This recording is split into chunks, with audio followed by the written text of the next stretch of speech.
와서 먹으라는 제목으로 말씀을 나누겠습니다. 이제 한 해가 한 2주밖에 남지 않았죠.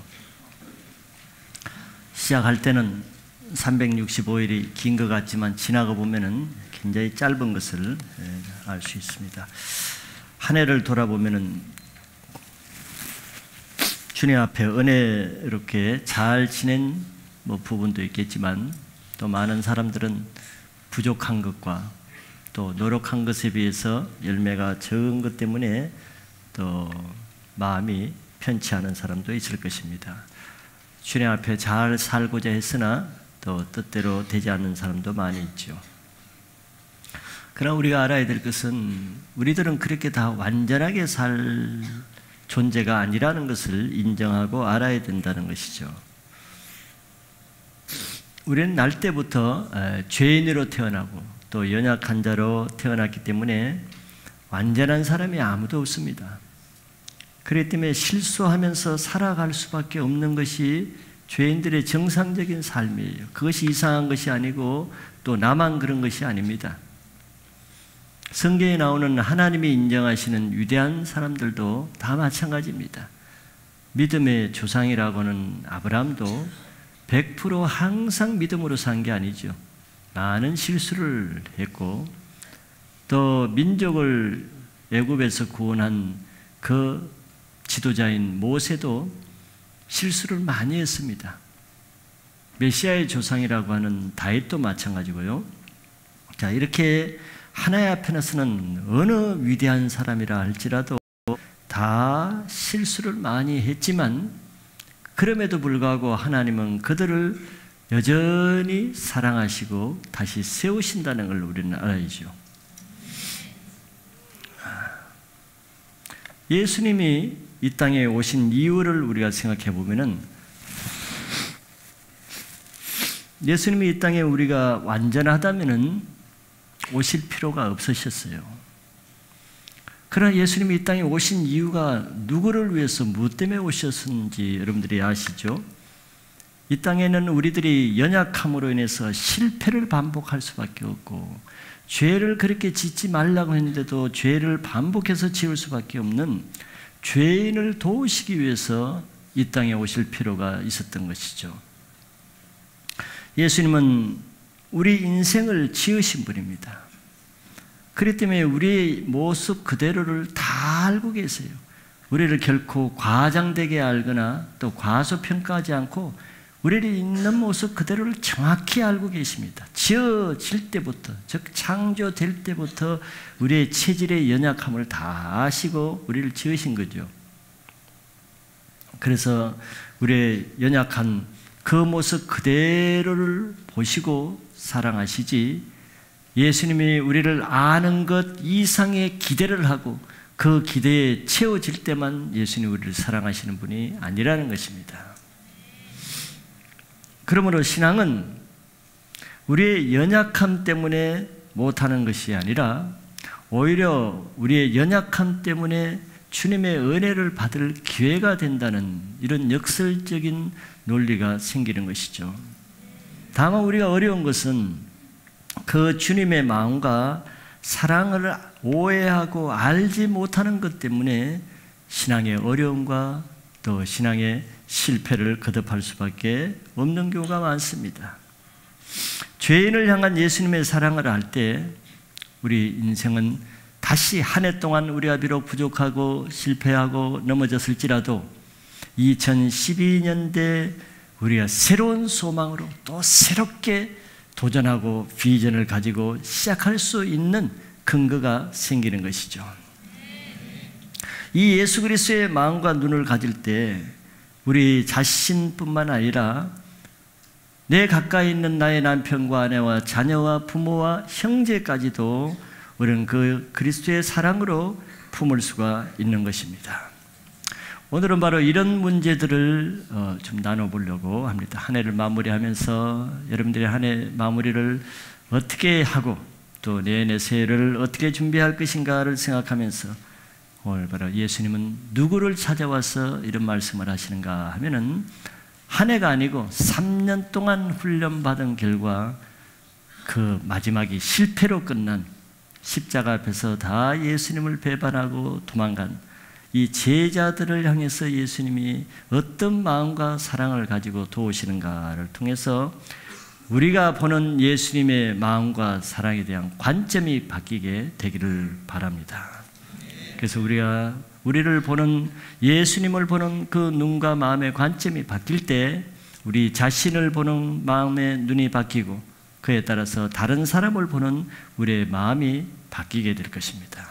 오늘 말씀을 통해서 새해를 준비하기 한 해를 잘 마무리해서 주님을 다시 바라보고 주님의 사랑과 은혜를 회복하는 그런 주일이 되기를 축복합니다. 먼저 여러분들이 아시듯이 본문을 한번 이렇게 다시 보시면은 첫째는 제자들을 찾아오시는 예수님을 한번 생각해 보기를 원합니다.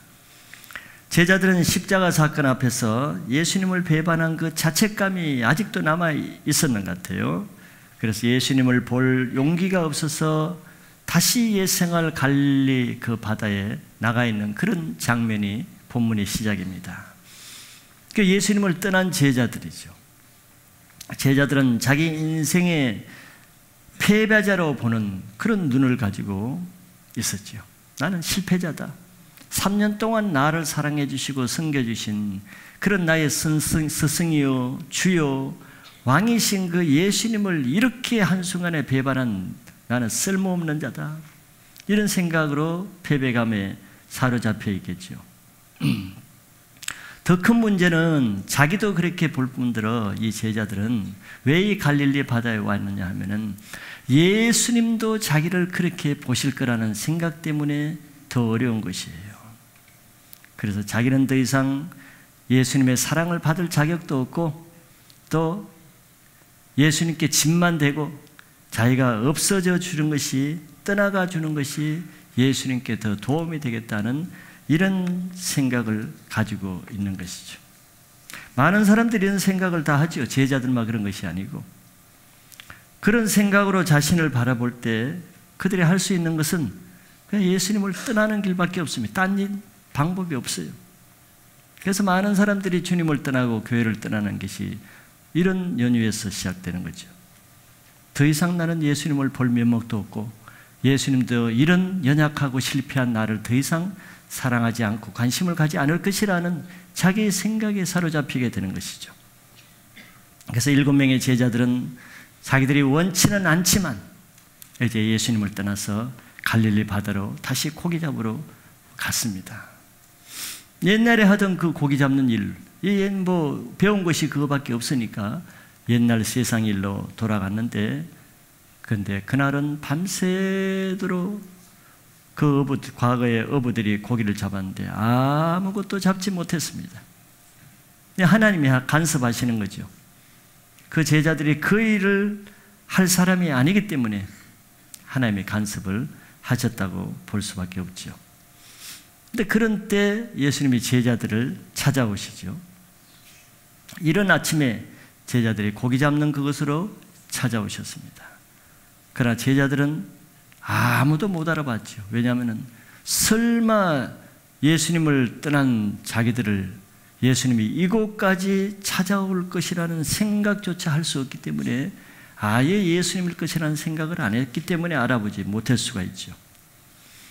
우리 인생에 실패하면은 더 이상 하나님도 나를 거들떠 보지도 않고 더 이상 예수님도 나에게 관심이 없고 기대하지 않을 것이라는 생각을 하게 됩니다. 그러니까 더 힘든 것이죠.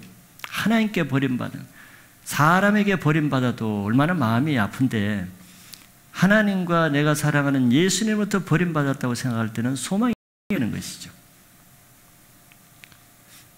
그래서 이들은 왜 그렇게 생각하는 것인가 하면은 하나님은 실패한 사람은 심판하시고 의로운 사람은 칭찬하고 또 세워주고 사랑하신다는 생각으로 교육을 받았기 때문에 그렇습니다.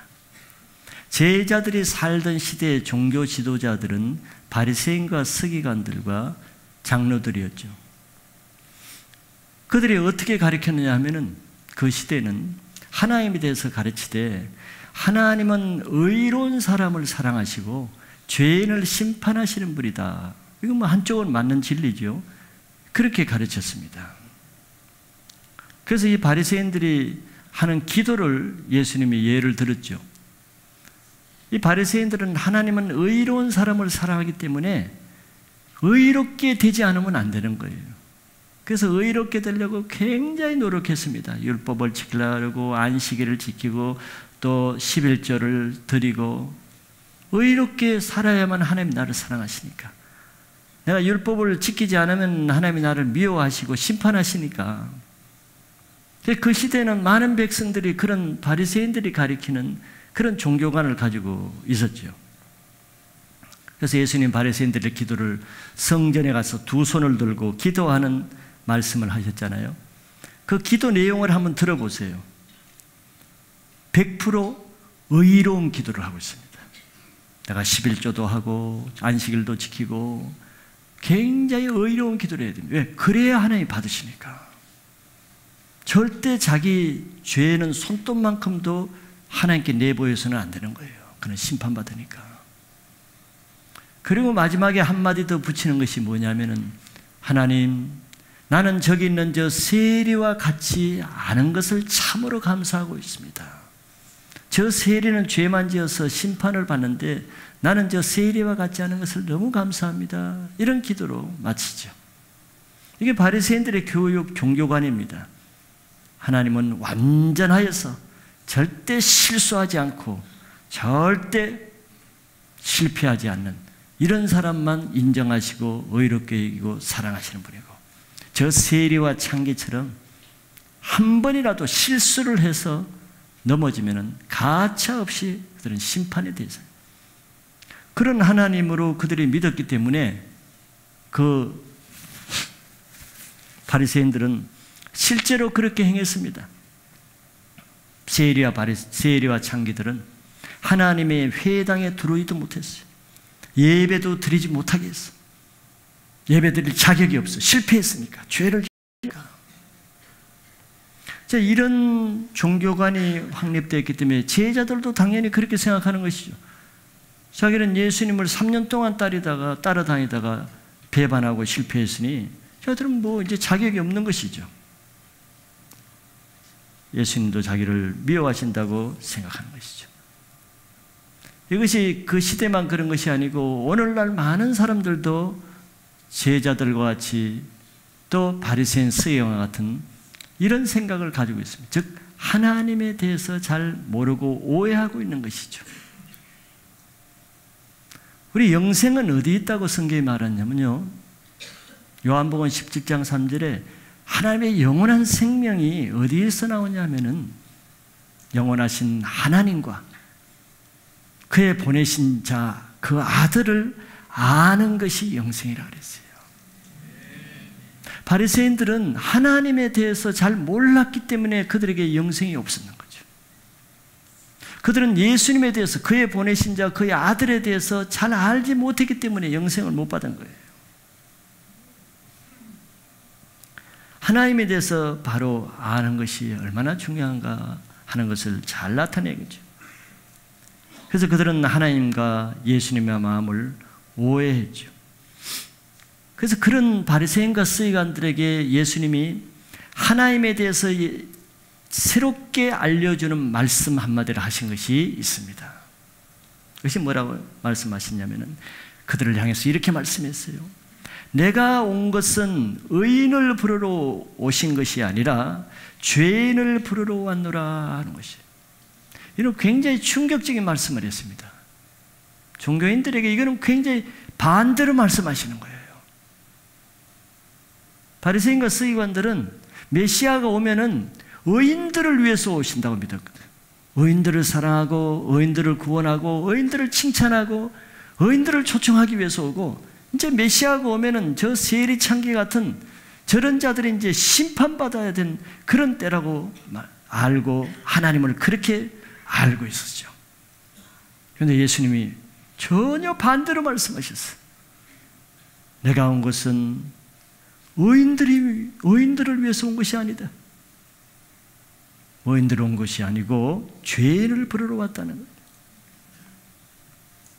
이것이 바로 우리가 신앙생활 또 인생 살아 가다 보면은 수없이 넘어지고 실수하고 또 죄를 짓고 한데도 불구하고 여전히 교회에 남아있고 주님 앞에 남아있는 근거가 여기 있습니다.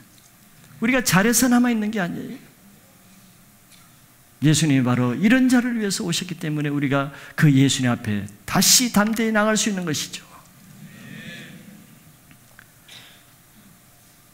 그래서 예수님은 밤새 지친 그 제자들을 찾아와서 멀리 고기를 잡는 지쳐있는 제자를 위해서 큰 소리로 아마 말씀하셨겠죠. 바닷가에 향해서 얘들아 너희에게 고기가 있느냐고 물었습니다. 제자들은 그때까지 아주 예수님이신지 몰랐어요. 여기 우리 한글 번역에는 고기라고 번역했는데 물론 맞는 말이죠. 근데 원문에 정확하게 원문에는 이 고기라는 단어가 무슨 단어냐면은 양식이라는 단어입니다. 양식. 그래서 뉴 킹제임스 버전 같은 데는 이 푸드라고 음식이라고 양식이라고 그렇게 번역을 해놨습니다. 물론 고기도 맞아요. 왜 어부들에게 양식은 고기였기 때문에 뭐 번역이 틀렸다는 건 아닙니다. 그 예수님이 고기라고 너희들이 고기가 있느냐 이렇게 묻지 않고 너희들에게 먹을 양식이 있느냐 이렇게 물은 것은 의미가 있는 거예요. 일반적으로 물으면 고기가 있느냐 이렇게 물어야 되잖아요. 근데 너희들에게 먹을 양식이 먹고 살 양식이 있느냐 이렇게 물었죠. 그들의 대답이 없나이다 했습니다.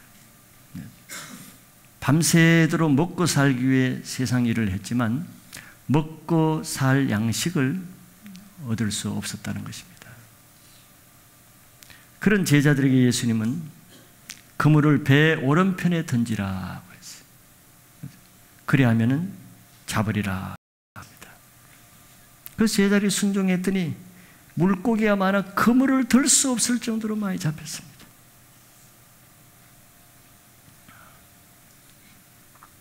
예수님은 신앙에 실패한 그리고 자기를 떠나간 그리고 옛생활로 다시 빠져들어간 이 제자들을 찾아와서 어떻게 하셨습니까?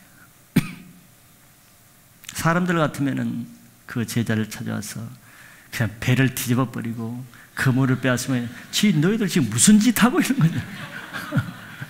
아마 그물로 막 한 대 때리고 그랬을 거예요. 지금 뭔 짓 하고 있느냐 여기서 한심한 것들 책망하시 안다 하는데 우리 생각은 그렇잖아요. 우리 생각은. 그런데 여기서 우리는 성경은 예수님, 하나님, 성령에 대해서 아는 것이 목표이거든요. 사건을 이해하는 것이 아니고 사건을 통해서 하나님이 어떤 분이고 예수 그리스도가 어떤 분인 걸 아는 것이 초점이에요. 왜? 그것이 영생이라고 했으니까. 이 지식을 알아가는 영생을 못 얻어요. 하나님과 예수님과 성령에 대해서 알 때 그것이 우리의 영의 구원의 양식이 되죠. 여기서 예수님이 이런 분이란 말이죠. 우리 생각으로는 예수님이 아마 여기에 다시 찾아오시면 이제 난리가 났겠죠. 책망받을 일이. 그런데 주님은 그러지 않고 오히려 그들에게 사랑과 능력으로 피곤하고 밤새 고기 한 마리 잡지 못한 그들에게 고기를 많이 잡게 했어요. 그들이 이 피곤하고 지치고 절망된 마음이 답답하고 근심에 가득한 이 제자들의 마음에 그나마 얼마나 기쁨이 넘쳤겠어요. 환성이 터졌겠죠. 용기가 나고 마음이 후련하고 아주 기쁨이 넘쳤을 거예요. 주님은 제자들이 이걸 보기를 원하지 다시 야단쳐가지고 책망해가지고 그들이 거기서 무릎을 꿇고 반성문을 쓰고 이렇게 하기를 원치 않는 거죠. 그때서야 제자들이 그 일을 하신 분이 예수님이신 걸 깨닫게 되었죠. 여러분들 주님이 어떤 신분입니까? 제자들이 생각하는 것과 달리 자기를 떠난 실패한 그 자리에 주님은 다시 사랑으로 나오셔서 제자들의 기쁨을 주고 희망을 주고 도움을 주고 회복을 주는 그런 모습으로 나오시는 거죠. 많은 사람들이 나이가 실패하면은 우리는 예수님을 어떻게 봅니까? 이제는 큰일 났구나. 이제는 내가 소망이 없구나.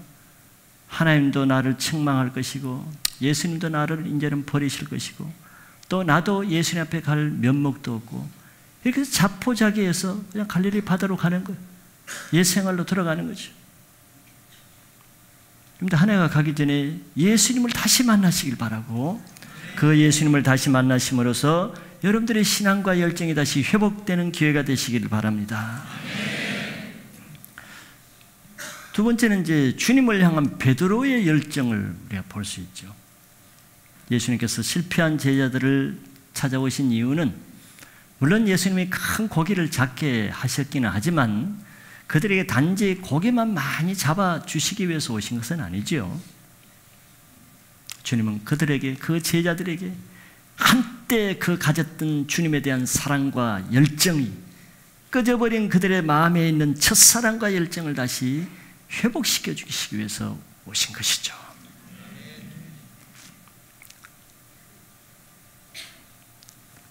이때 7 제자들이 같이 배를 타고 고기 잡고 있었는데 그것이 주님이시라는 것을 가장 먼저 알아본 제자는 영적으로 가장 민감했던 사도 요한이었습니다. 사도 요한이 오 주님이시다 하고 6 제자에게 다 말을 했죠. 모든 사람이 이제 주님이신 것을 알았습니다. 7 제자가 동일하게. 그런데 그 6 제자들이 주님에 대한 반응은 다 달랐습니다. 그 중에 특별히 우리는 베드로의 반응을 중심적으로 한번 살펴보고자 하죠. 첫째, 주님께 대한 사랑을 회복합니다. 베드로가 예수님을 주시라 하는 예수님을 다시 만나는 그 순간에 베드로의 마음에는 예수님을 향한 그 열정과 사랑이 막 솟구쳐 올랐습니다. 그런 걸 여러분들 성경을 보면 이해가 되죠. 짐작이 그려지죠. 금요일, 토요일, 어제까지 HR 수련회를 했는데 어제 이제 마지막 때 간증을 들었습니다.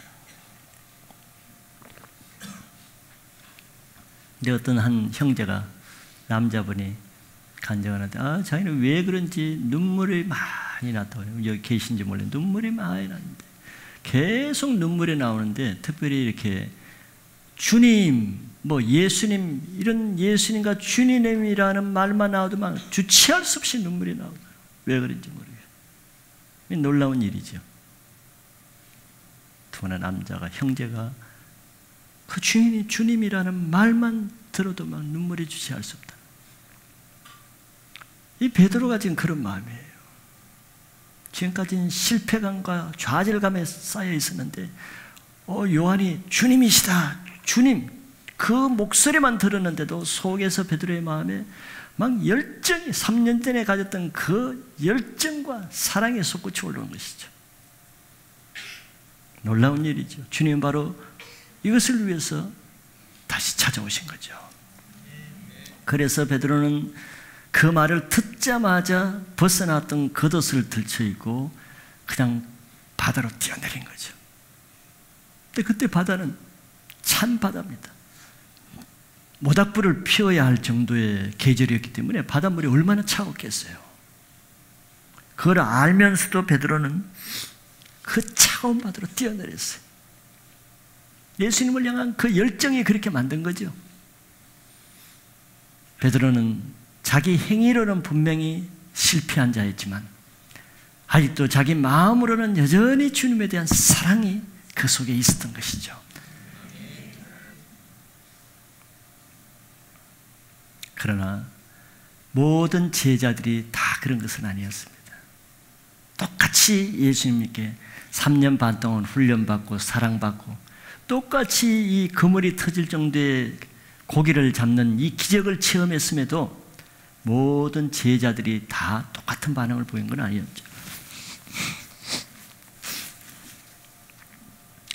여기 8절에, 7절에 이제 그 말씀을 하죠. 베드로가 뛰어내렸더라 하고 8절에 우리말 성경 번역에는 뭐 번역상 다 번역할 수 없어 빠져 있는데 8절 시작이 원문에 어떻게 시작하냐면은 그러나라는 말로 시작돼요. 뉴 킹제임스 버전은 영어로도 그렇게 but이라고 해서 그러나라는 말을 썼습니다. 원문 그대로 번역한 것이죠. 8절 시작에 그러나라는 말은 무슨 뜻이겠습니까?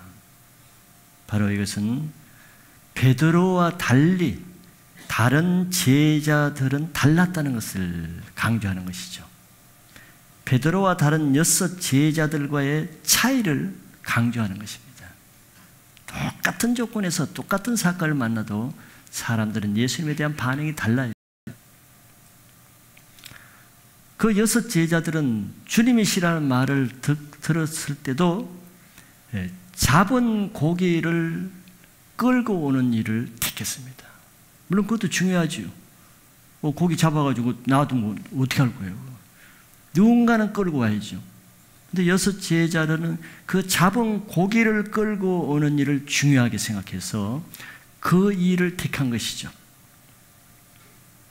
그러나 베드로는 똑같은 상황에서 잡은 고기도 중요하지만 우선은 잡은 고기보다도 예수님을 한시라도 한순간이라도 1분이라도 더 빨리 만날 그 열정과 사랑 때문에 바다에 뛰어내리는 편을 택한 거예요.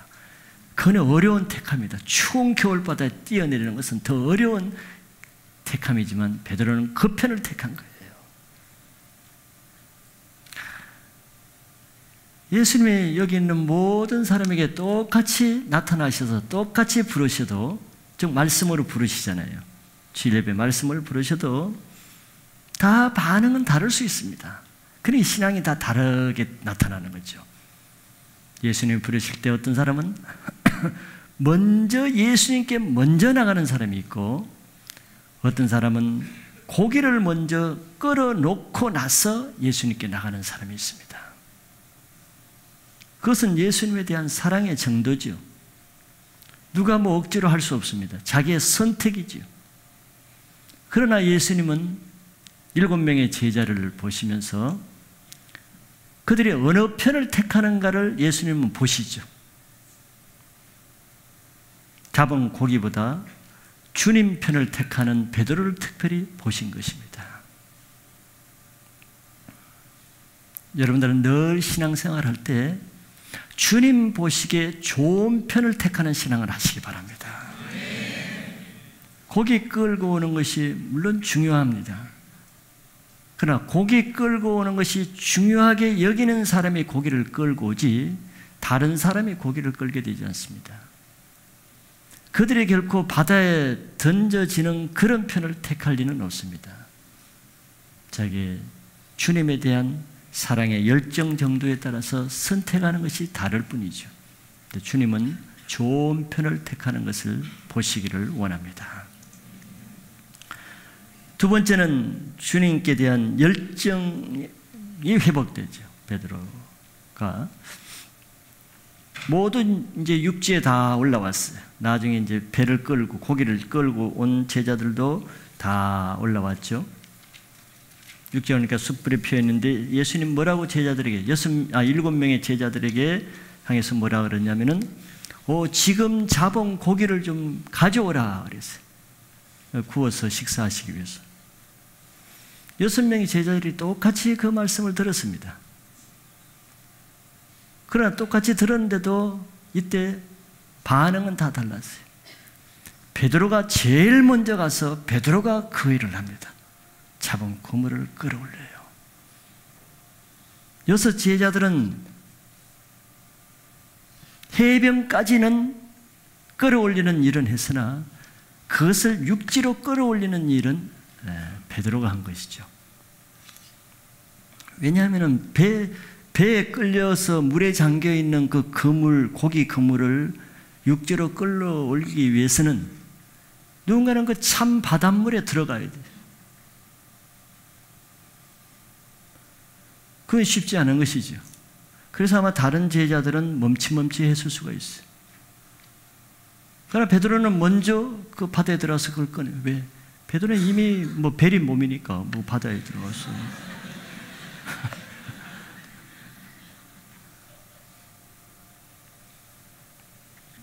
물고기를 잡아서 육지로 가져오는 그 마지막 단계에는 누군가는 고난과 희생과 헌신이 요구되는 단계입니다.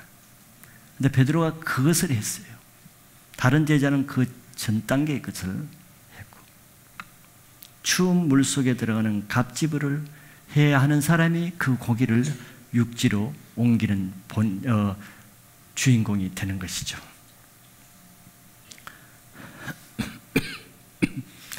이렇게 주님을 향한 사랑의 정도는 우리가 주님을 향한 헌신의 정도로 나타나는 것입니다. 고기를 사랑해서는 그 일을 못해요. 나머지 6 제자들은 고기를 얼마나 중요시 여기고 사랑했겠습니까? 그러나 마지막 단계는 그 제자는 그렇게 하지 않았습니다. 그러나 베드로는 고기보다 주님을 더 사랑했는데도 마지막 단계에 그 고기를 건져 올리는 일은 베드로가 한 것입니다. 자, 3번째는 남달리 주님 앞에 먼저 적극적으로 나선 이 베드로가 다른 6 제자들보다 먼저 중요한 영적 체험을 2가지를 먼저 합니다.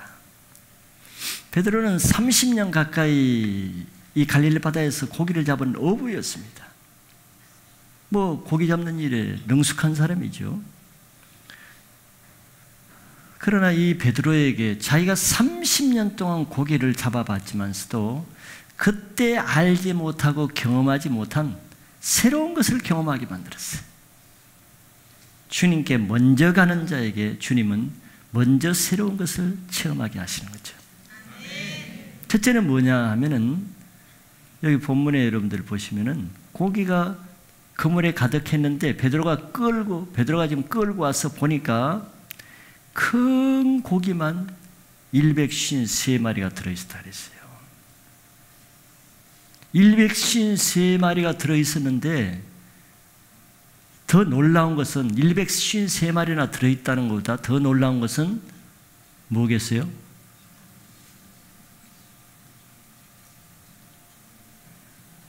여기 나와 있는데 큰 고기만 들어있었다는 것입니다. 여러분들 고기를 안 잡아와서 잘 모르시는 게 정상이지.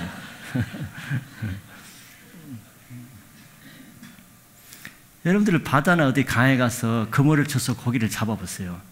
큰 고기만 잡히는 적이 몇 번이나 있는가? 그거 쉽지 않습니다. 더구나 이렇게 153마리나 되는 그물에 가득 잡힐 정도의 큰 고기만 잡히는 것은 사람이 하는 일이 아니죠. 그래서 예수님이 던지라 한 그 말씀에 의지해서 그물에 던졌을 때 그 그물에는 잔고기가 하나도 없고 약한 고기도 한 마리도 들어오지 못하게 막으시고 큰 고기만 다 잡히게 하셨다는 거예요. 이건 아마 베드로가 어부였기 때문에 우리는 봐도 안 놀랄 거예요. 베드로는 놀랐을 것입니다. 30년 그물을 던져서 이런 일은 경험한 적이 아마 없을 수가 있어요. 만약 자기가 베드로가 그물을 쳐서 잡았다면 그 안에는 작은 고기도 있고 못 먹을 고기도 있고 잡고기도 있고 별 희한한 눈먼 고기도 있고 비늘에 찢어진 고기도 있고 별걸 다 있을 거예요. 그러면은 그런 고기 그물을 밤새도록 잡아서 새벽에 아침에 끌어올리면은 어떤 현상이 일어나요? 그 못 먹을 고기 잡고기 버리는데 세월을 다 보내. 그리고 그물 씻는데 세월을 다 보내. 그물만 더럽히고 더러운 고기 잡고기 버리는데 시간을 다 버려. 영적인 상징적인 의미가 있습니다.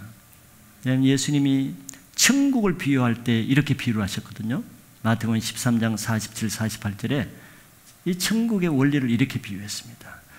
또 천국은 마치 바다에 치고 각종 물고기를 모으는 그물과 같으니 그물에 가득함에 물가로 끌어내고 앉아서 좋은 것은 그릇에 담고 못된 것은 내버리느니라 그랬어요.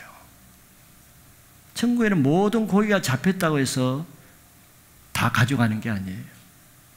갈릴리 바다에는 여러 종류의 고기가 있었겠죠. 그런데 이 제자들은 유대인들입니다. 유대인들은 레위기에서 먹어야 될 고기, 먹지 말아야 될 고기를 분명히 구분해 놨어요. 그러니까 잡고기나 먹지 말아야 될 가증한 고기들이 잡히면 그렇게 안 좋은 거예요. 왜? 그 버려야 되니까. 그런데 예수님이 친 그 그물에는 큰 고기만 153마리가 들었다는 거예요. 이것은 앞으로 베드로가 어떤 사역을 어떻게 해야 될 것인가를 예표적으로 보여주시는 사건이죠. 그러니까 예수님이 갈릴리 바다에서 제자들을 부르실 때 어떤 말씀을 부르셨습니까? 3년 전에 고기를 낚는 제자들을 부르실 때 얘들아, 나 따르면 너 고기 더 많이 잡게 해줄게, 이렇게 부르신 게 아니죠. 너 나를 따르면 내가 너를 사람을 낚는 어부가 되게 해주겠다, 이런 약속으로 부르신 거예요. 그래서 그걸 예표적으로 보여주는 거예요. 앞으로 사람을 낚는 어부로 베드로가 어떤 사역을 할 것인가. 예수님 앞에 정말 순종해서 하면은 큰 고기, 버릴 것이 없는 고기, 대어들만 걸리게 하시겠다는 거예요. 예수님이 잡게 하신 그물에는 잡고기가 들어오지 못하게 합니다. 예수님께 순종한 사람은 크고 좋은 고기만 잡혀서 헛수고하는 일이 없게 하시죠. 그런데 한 해를 결산해 칠 때 주님 안에서 살지 않으면서 한 해 동안 많은 일을 하고 열심히 성실하게 일을 하고 충성스럽게 바쁘게 살아도 한 해 동안 결산해 보면은 그 열매가 버릴 것이 많은, 어떤 분들은 버릴 것밖에 없는 인생이 되는 사람도 있을 수 있죠. 아무 쓰잘것없는 것들만 다 그물에 둘러 있어. 내가 이걸 하기 위해서 이 한 해 동안 정말 온갖 고생을 하면서 이렇게 살았던가. 한 해 지나고 보면 아무 남은 것이 없어. 잡고기들밖에 없어. 버려야 될 것밖에 없어. 그물만 버렸어. 그러나 주님 안에서 내가 살았다 그러면은 주님 안에서 하는 일은 비록 내가 사람이 보기에는 실패한 것 같아도 그것은 버릴 것이 없어요. 실패도 하나님 나라에서는 소중한 재산이 되는 거예요.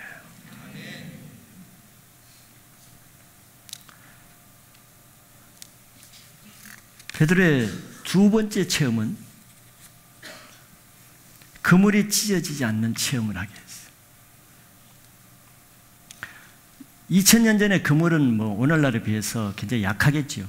그러니까 성경에도 153마리나 잡혔는데 그물이 찢어지지 않았더라 하는 것은 다른 말로 하면 그 정도 잡혔으면 그때 그물은 찢어져야 마땅하다, 이런 뜻이거든요. 그물이 강하지 못했어요. 그러니까 그렇게 많은 고기가 그냥 잡혔으면 오히려 안 잡히는 것보다 못해. 왜? 그물이 찢어져서 그물도 버리고 고기도 다 도망갔을 거니까. 그러나 예수님은 그들이 가지고 있는 그물이 비록 약했을지라도 153마리의 큰 고기가 들어가도 찢어지지 않게 하셨기 때문에 문제가 안 되는 거예요.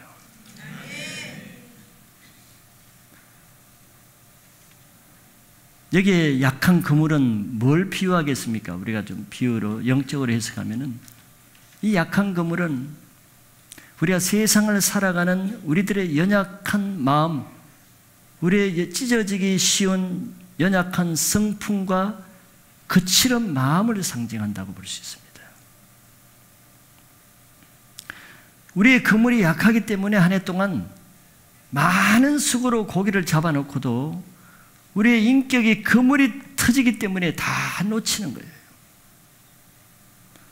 한 해 동안 그렇게 열심히 전도하고 양육하고 또 섬기고 영혼들을 도와도 육지로 끌어올리기 전에 인격의 그물이 터져가지고 막판에 다 놓치는 경우가 많죠. 뭐 때문에? 그물이 터져버리니까. 잘 도와놓고도 한 번의 혈기로 그물이 터뜨려버리고 한 번에 자존심 굽히지 못해서 그거 다 끌어올리는 순간에 다 터져버리고. 우리의 인격의 그물은 그런 모습이죠. 뭐, 특정한 사람만 그런 게 아니고 우리 모두는 그렇습니다. 세상에도 여러분들이 정말 비즈니스를 하고 사업을 열심히 밤낮으로 정말 열심히 헌신적으로 사업을 해놓고도 다 계약이 돼가지고 성사될 무렵에 그 혈기 하나 못 집에서 터뜨려버리고 자존심 하나 못 구해서 물거품되고 이런 일들이 들어있죠. 우리 그물이 약한 것이에요. 그러나 예수님께 순종해서 얻은 영혼들은 내 그물이 비록 약하고 연약할지라도 예수님이 그 그물이 찢어지지 않게 보호해 주십니다. 내가 내 그물이 안 찢어지게 할 능력은 없어요. 여러분들 누가 내가 혈기 안 낼 능력이 있으면 혈기 낼 사람 누가 있겠어? 다 혈기 내놓고 그 다음에 후회하는데 내가 그런 능력이 안 되니까 그렇죠. 내 자존심 그거 꺾을 능력이 있으면 누가 자존심을 세우겠어? 다 부드러운 마음과 겸손한 마음을 가지지. 내 힘으로 안 되는 거예요.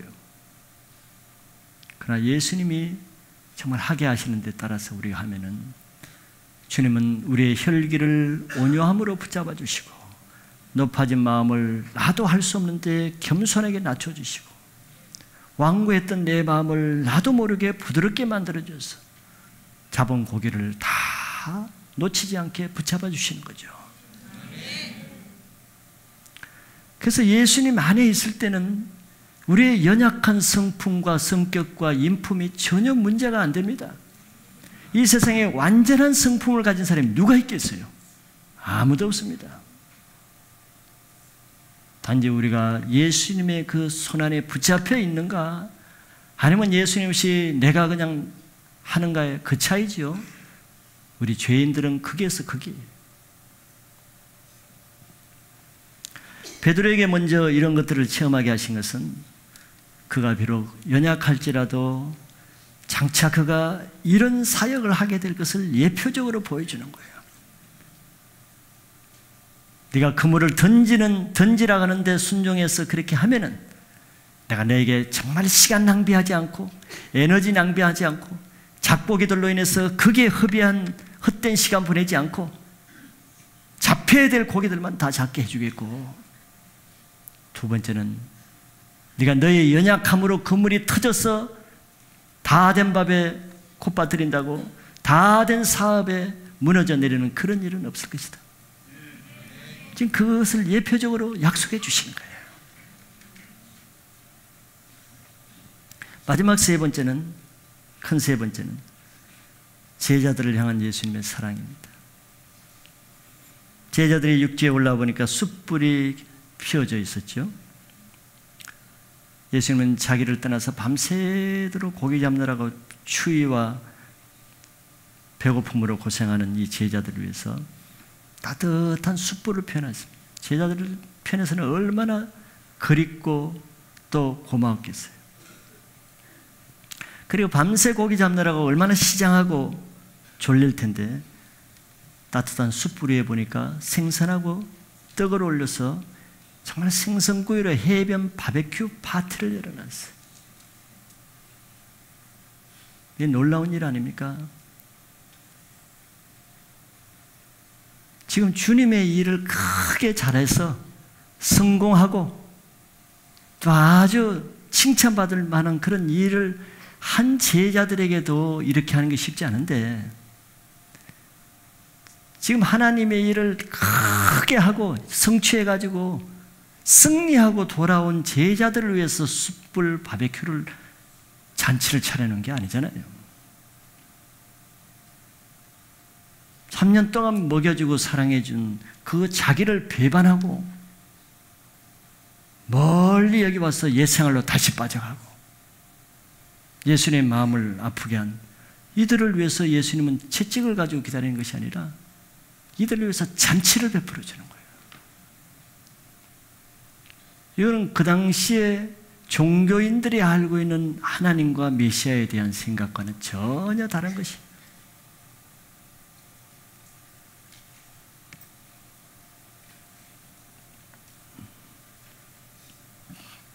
그래서 바리새인과 서기관들은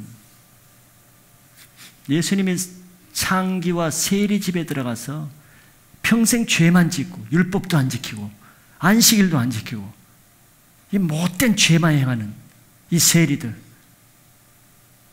그리고 죄만 행한 이 창기들, 이들의 집에 들어가서 잔치를 베풀고 이들의 마음을 기쁘게 하고 이들과 같이 먹고 마신 거예요. 바리새인들은 하나님에 대해서 오해하고 있었기 때문에 그런 예수님을 정죄하고 판단했어요.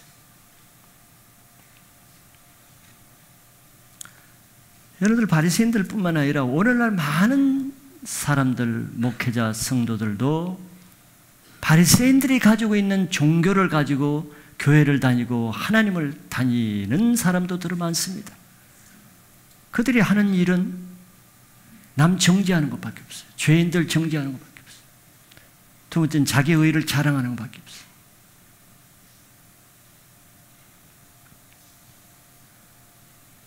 그러나 예수님이 실패한 제자들에게 모델로 보여주시는 사건이 바로 이 사건이죠. 실패한 제자들에게 지치게 아니라 숯불 바베큐를 열어서 그들의 피곤한 몸을 위로해주고 배고픈 마음을 먹이시고 사랑으로 대하시는 거예요. 예수님 바로 이런 사람을 위해서 왔으니까. 예수님은 이렇게 그 많은 훈련을 받고도 3년 동안 훈련을 받고 나서도 또 실패하는 어처구니 없는 이런 제자들을 여전히 사랑하시고 여전히 자기 제자로 인정해 주시는 거예요. 왜 그렇겠습니까? 예수님은 자기 제자를 세우실 때부터 그들이 이럴 것을 다 아시고 세운 거예요. 그렇죠? 너희들이 절대 넘어지지 않고 너희들이 완전하기 때문에, 너희들은 이제 바리새인보다도 더 완전하기 때문에 내가 사도로 세운다. 이거 아닙니다. 넘어질 거 다 아시고 형편없는 거 다 아시고 실패할 것도 다 아시고 베드로가 3번 자기를 부인할 것도 다 아시고 그럼에도 불구하고 제자로 세운 거예요. 이거 여러분들 아셔야 됩니다. 여러분들이 세우고 부르실 때 평생 동안 안 넘어질 것이기 때문에 내가 다짐하고 새끼손가락에 다짐해서 너 안 넘어질 거지? 내가 집사로 세운다. 너 넘어질 거야. 그러나 내가 세운다.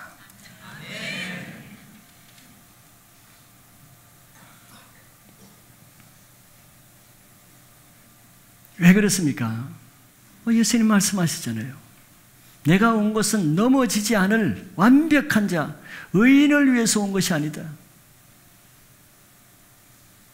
넘어질 수밖에 없는 죄인들을 위해서 왔다. 그렇기 때문에 예수님의 사랑은 누구 몫이냐 하면은 예수님의 사랑은 의인들의 몫이 아니에요. 의인들은 예수님의 사랑을 받을 자격이 없어요. 그래서 의인들은 예수님의 사랑을 모릅니다. 이게 불행이에요. 요한일서에 하나님의 사랑이라 그러고, 첫째 계명이 뭐냐면 주 너의 하나님을 뜻과 목숨과 힘을 다해서 사랑하라는 것인데, 바리새인들은 그렇게 의롭게 하나님을 섬겨도 그 안에 하나님의 사랑이 없어요. 요한복음 5장 42절에 예수님이 그들을 보고 했어요. 오, 너희 가운데 하나님을 사랑하는 것이 없는 줄을 내가 알았노라. 그 정도로 하나님께 헌신하는데 바리새인들은 그 속에 보니까 하나님을 사랑이 하나도 없어. 의인들에게 하나님의 사랑이 있을 수가 없어요.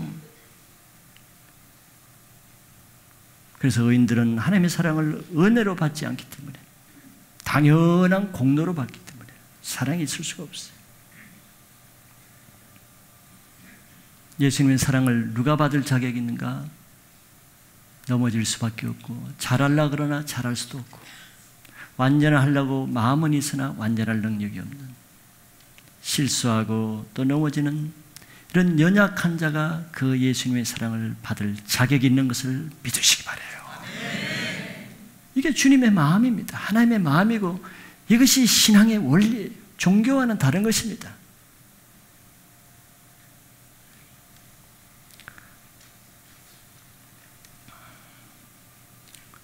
왜 그러냐면 실패한 자에 대한 예수님의